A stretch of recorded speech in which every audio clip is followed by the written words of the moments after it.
Aksiyon gerilim filmleri, özellikle suikastçılar ve kiralık katillerle ilgili olanlar, genellikle sadık bir hayran kitlesi bulur. Türün sunduğu yüksek riskler, sahne düzenlemeleri ve karakterlerin karmaşıklığı sayesinde birçok şey izleyicilerin ilgisini çekebilir. John Wick'ten Mr. and Mrs. Smith'e, The Night Manager'a kadar çok sayıda harika gerilim örneği mevcut. Bu tür film ve dizilerin gerçek zorluğu, onları diğerlerinden ayıran bir özellik bulmaktır. Yukarıda belirtilen örnekler, stilize edilmiş bir dünya, iki suikastçı arasındaki ilişki veya mütevazı bir otel yöneticisinin karanlık bir dünyaya dalışı gibi farklı yollarla bunu yaparlar. Bellekli Katil filmi de benzer bir zorlukla karşı karşıya ve Alzheimer gelişen bir kiralık katile odaklanarak suçluların kişisel ve yasa dışı işlerini birbirinden ayırma temalarına yeni bir bakış açısı kazandırıyor.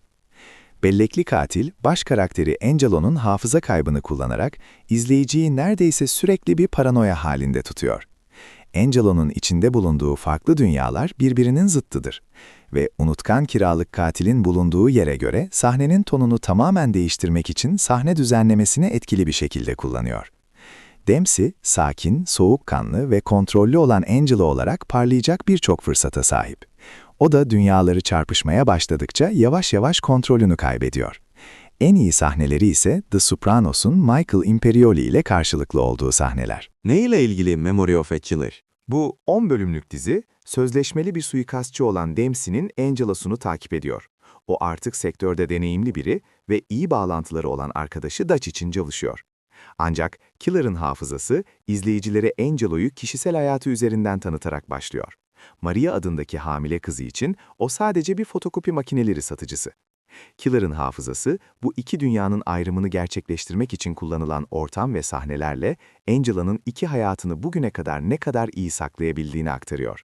Kızıyla birlikteyken tipik pantolonlar giymiş ve genellikle bir yelekle, banyo ortamlarında Maria'yı öğretmen olduğu okula bırakırken ne kadar sıradan olduğu gösteriliyor. Suikastçı moduna geçme zamanı geldiğinde Killer'ın hafızası bu geçişi kurmak için acele etmiyor. Angela'nın terk edilmiş bir garaja gittiğini, kıyafetlerini ve makul gümüş arabayla vedalaştığını, ardından tamamen siyah bir tasarım elbise giymesi ve siyah bir Porsche'le New York'a yola çıkmasına odaklanıyor. Gökyüzünü delen binaların ilk kareleri risklerin ne kadar farklı boyutlarda olduğunu gösteriyor. Başlangıçta her şey normal gibi görünmekte ya da en azından bir suikastçı için mümkün olan en normal şekilde. Angela'nın bir Asyalı suç patronunu öldürme girişimi pek bir sorun çıkmadan başarıyla gerçekleşiyor. Dövüş sahneleri dizinin geri kalan aksiyonu gibi dinamik. Angela için bu tür işlerin genelde kolay olmadığını ama yine de yeteneklerinin her zaman işini görmeye yeterli olduğunu gösteriyor. Ancak hafızası kaybolmaya başladıkça küçük şeylerle başlıyor.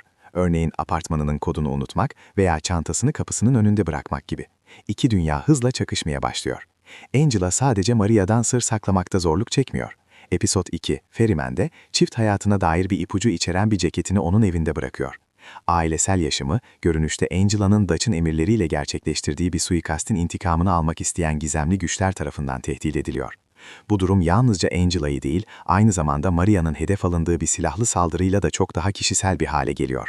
Ve ayrıca Angela'nın eşinin katili Earl Hancock, saldırının gerçekleştiği hafta hapisten çıkınca gerçekten birden fazla cepheden saldırıya uğrayacak gibi görünüyor.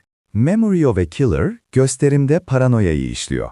Katilin hafızası, bu gizemi ve Angelo'nun bellek sorunlarını kullanarak her bölümde izleyiciyi sürekli bir paranoya içinde tutuyor. İlk sahne, Angelo, Maria ve Maria'nın eşi Jeff arasında geçen bir tartışma, Angelo'nun hatırladığı ve unuttuğu şeylere odaklanıyor. Bunlar arasında randevular ve kızının yaşamıyla ilgili başka detaylar var. Bu da izleyicinin katilin bu sorunlarla ne kadar süredir başa çıktığını merak etmesine yol açıyor. Katilin hafızası, neredeyse tamamen Angelo'nun bakış açısıyla sunulduğu için neyi unuttuğunu belirlemek daha zor hale geliyor. Katilin hafızasının kurgusu, bu belirsizliği görsel olarak göstermede önemli bir rol oynuyor. Angelo ceketini unuttuğunda, onun Jack'siz çıkışını gösteren bir görüntü yok. Bunun yerine Jeff ceketini bulduğunda izleyici de aynı unutkanlığı yaşıyor. Ancak bu kurgu zaman zaman kafa karıştırıcı olabiliyor. Angelo'nun dizideki ilk suikastında bir pencereden nişancı tüfeğini yerleştirmek üzere yukarı çıktığında onu boş elleriyle yürürken görüyoruz, derken aniden hazır bir tripod üzerindeki nişancıyla karşılaşıyoruz. Daha sonra bir adamı beyzbol sopasıyla öldürdükten sonra Angelo Maria'nın kadın doğum randevusuna varıyor ve doktor onun boynundaki kötü bir yarayı fark ediyor. Oysa önceki sahnede bu yarayı nasıl aldığını asla görmüyoruz. Bu durum iki farklı şekilde yorumlanabilir. İlk olarak zayıf bir anlatım olarak değerlendirilebilir. Çünkü yeni detaylar önceden hiç hazırlık yapılmadan sahnelere ekleniyor. Ancak bu durum izleyiciyi şaşırtmak için yapılmış olabilir. İzleyiciler Angelo'nun gördüklerini deneyimliyor ve nişancı tüfeğini kurmayı ya da yarayı almayı hatırlamıyor. Hangi tarafın izleyiciye daha yakın olacağı, büyük ölçüde sahneyi ne kadar derinlemesine incelemek istediklerine bağlı. Bu, izleyicilerin bu sahnelerin amacını anlamakta belirsizlik hissetme ihtimalini artırıyor. Çünkü bu anlar, Angelo'nun bellek sorunlarını gösteren diğer sahnelerdeki gibi bulanık bir arka plana sahip değil. Bu nedenle daha çok bir hata olarak algılanıyor. Ancak bu hata, katilin hafızasının konusuna hizmet ediyor. Patrick Dempsey ve Michael Imperioli, Memory of a Killer'ın en iyi kısımları. Hiyerarşinin çok önemli olduğu bir dünyada iki yaşlı karakter olduğunda, bu iki kişi arasındaki sahneler genellikle dizinin en etkileyici anlarını sunar. Game of Thrones'daki Olenna Tyrell ile Tywin Lannister arasındaki sahneler veya Al Pacino ile Robert De Niro'nun Heat'teki ikonik buluşması, güçlü karakterlerin karşılaştığında neler yapabileceğini gösterir. Memory of a Killer'da Dempsey'nin Angelo'suyla Imperioli'nin Dutch'ı arasındaki sahneler de benzer şekilde kaliteli anlar sunuyor. Çünkü aktörler karakterleriyle etkileşime geçtikçe farklı yönlerini ortaya koyuyor. Dempsey genellikle Angelo'yu sakin ve güven veren birisi olarak canlandırıyor. Kızıyla da ya da başkalarıyla konuşurken her zaman nazik bir gülümseme takınıyor.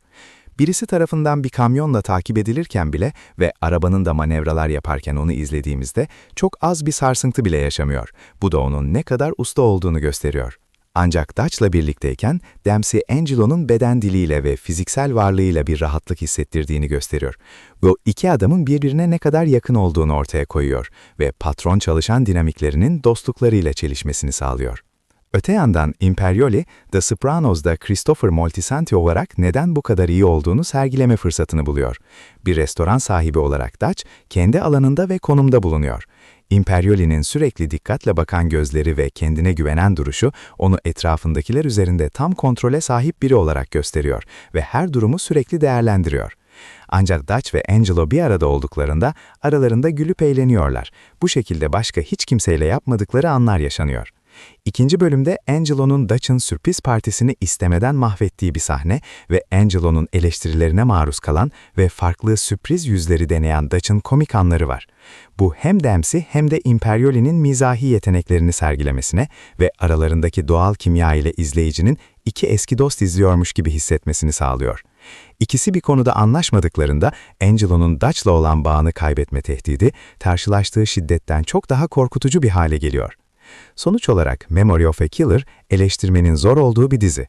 Evet, bazen kurgu belirsiz hissettirebilir, ancak bu anlar oldukça nadir ve kolayca göz ardı edilebilir. Küçük bir kusur, Dempsey'nin deneyimli bir suikastçı gibi görünmesini sağlayan performansıyla ve sürekli değişen hikaye akışıyla, keyifli aksiyonla karşılaştırıldığında olumlu yönler olumsuzlardan çok daha baskın. Sonuç olarak Memory of a Killer, tanıdık bir hikayeye yeni bir dokunuş arayanlar için mükemmel bir aksiyon gerilim filmi.